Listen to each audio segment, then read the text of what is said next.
This lesson is part of a 24 video series that teaches you the basics of bicycle touring. If you want to see the full course, be sure to check out the links for the full playlist. Let's get started. Hey guys, in this lesson, I'm going to show you how to properly set your seat position, which involves the setback on the fore aft axis and the tilt on the up-down axis. This subtle adjustment can dramatically alter your position and comfort on the saddle. Before we get started, if you're considering changing out your saddle for one that fits better, you should skip ahead to the next lesson and come back after you've swapped out your old seat. The first thing we want to do is make sure our seat is level. Start with your bike on a flat surface, then place a leveling tool on the seat and check for alignment.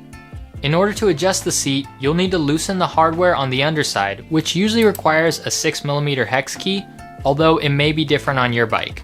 If you don't have a level, just try leveling it the best you can by eye. Be aware of the following symptoms, which could indicate that you need to make another adjustment.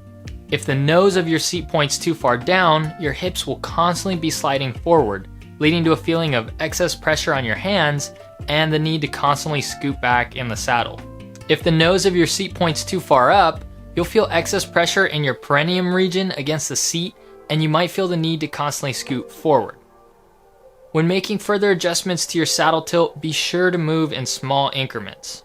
Now we'll set the fore aft position of our saddle, sometimes referred to as its setback. A good way to find your approximate saddle setback is the knee over pedal spindle method, also known as KOPS. For this, you'll need a plumb line, which you can make by tying any weighted object to the end of a string. Sitting on the saddle with your feet in the normal pedaling position, move the cranks forward to the 3 o'clock position. Next, press the plumb line against your inner kneecap and drop it down so that it hangs near the inner crank arm. Now you're looking to get the plumb line aligned with the pedal spindle. This can be a bit tricky since the plumb line tends to sway around, so do your best to hold still, adjusting the saddle forward or backwards until you get the plumb line to intersect at the spindle. This might require a couple repetitions of adjusting and retesting.